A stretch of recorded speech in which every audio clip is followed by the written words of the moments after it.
ৰাইজ আজি বস্তু লুট কৰি আছোঁ আৰু এতিয়া লাহেকৈ হৈছে। এতিয়া বান সাহাৰ্যলৈ বুলি ওলাই যাম আৰু ৰাইজ ইয়াত মানে ইমান মানে পানী হৈছে, কিন্তু ইমান মানে সাহাৰ্য দিবলৈ মানুহ আহি পৰা নাই। মানে আপোনাৰ কি হৈছে ইয়াত কথাটো, গাড়ীবোৰ সোমাব পৰা নাই কিয় কি আগত যিবোৰ মানুহ আছে সেই মানুহবোৰ বস্তুটো ৰখাই দি দিছে, সেইকাৰণে গাড়ীবোৰ সোমাব পৰা নাই। ইয়াত আপোনালোকে চবফালে চাওক, পানী চাওক, আনকি সেই মহজনী চাওক কিমান লাগে ডুব গৈ আছে। জানিব পাৰিছে আৰু কিমান পানী। তেও আমি আপোনাৰ যুঁজি মেলি সোমাই আহিছোঁ, যিমানকণ বাৰু মানে আমাৰ যিমানকণ ক্ষমতা আমি সিমান মতে সোমাই আহিছোঁ।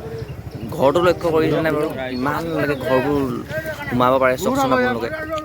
যেনে তেনে মানে আমি গাঁৱৰ ল'ৰাবোৰ মিলি ওলাই আহিছোঁ মানে বান সাহাৰ্য নামত।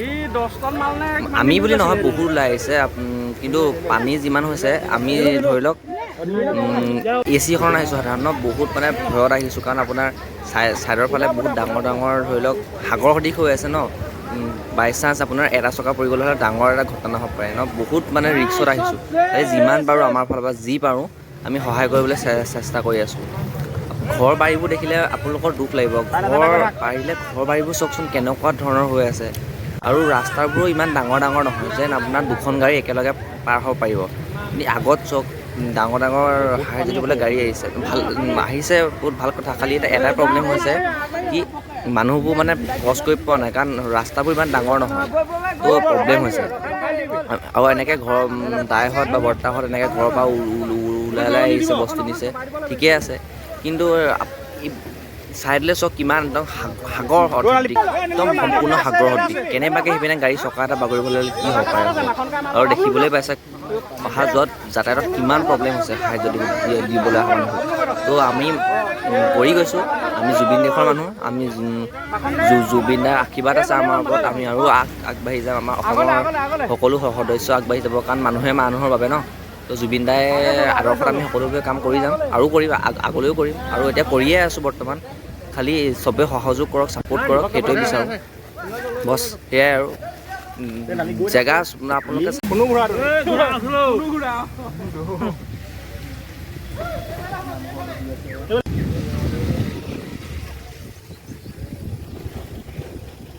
দেখিব পাইছে, নাও লৈ বাইদেউসকল নাও লৈ এইটো পাৰৰ পৰা সিটোৰ পাৰলৈ সাহাৰ্য নিবলৈ আহিছে।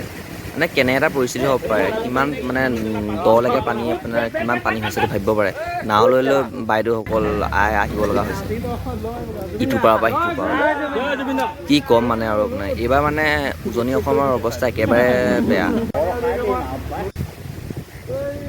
এয়া দেখিছে আৰু সৰু ল'ৰা ছোৱালী লৈ আহিবলগীয়া হৈছে নাৱত, আপোনাৰ একদম মানে বহুত ভয়াৱহ দৃশ্য। একদম ৰাতি হ'লে মানে এইবোৰ জেগাত কি কেনেকুৱা পৰিস্থিতি হৈছে ভাবিব নোৱাৰা মানে। একদম বাইদেউসকলে ৰাস্তাৰ পাৰত খিচিৰি খাইছে, এইবোৰ মানে সৰু ল'ৰা ছোৱালীবোৰ দেখি দুখ লগা মানে। আপোনাৰ এই বলেৰ'খনত দাদাসকলে কাপোৰ আনিছে আপোনাৰ সাহাৰ্য দিবলৈ, দেখিবলৈ পাইছে ইয়াৰ। আৰু এইপিনে সন্মুখত বৰ্তাসকলে বানপানীৰ ঘৰ ডুবি আছে বাবে ৰাস্তাতে থাকিবলগীয়া হৈছে। আৰু ইয়াত NDRFৰ দল আহিছে, আপোনাৰ নাও যোগান ধৰিছে আৰু খাদ্য দিছে কিজানি, ইমান মই নাজানো, মই ইমান সবিশেষ নাজানো, দিছে কিজানি ইপিনে। খালি NDRFৰ দলৰ আপোনাৰ ট্ৰাকত মই আপোনাৰ নাও আৰু বস্তা দেখিছোঁ, কিজানি সাহাৰ্যই দিবলৈ আহিছে, মই ইমান নাজানো। আৰু আমিও আমাৰ ফালৰ পৰা যিমান পাৰোঁ সিমানটো দিবলৈ চেষ্টা কৰিছোঁ। এইটো আমাৰ Day 3 হয়, আমি Day 3 সেইটো আমি সাহাৰ্য দি আছোঁ আৰু আগলৈও দি যাম। সেয়াই আৰু বাকী এইটো মোৰ প্ৰথম ভিডিঅ' হয়। বাকী মই কিবা ভুল কৰিছোঁ বা যদি কিবা নাজানি কিবা কৈছোঁ, যাতে ৰাইজে মোক শুধৰাই দিয়ে বা সমালোচনা নকৰি যাতে মোক শুধৰাই দিয়ে, মই সেইটোৱে বিচাৰোঁ। ধন্যবাদ।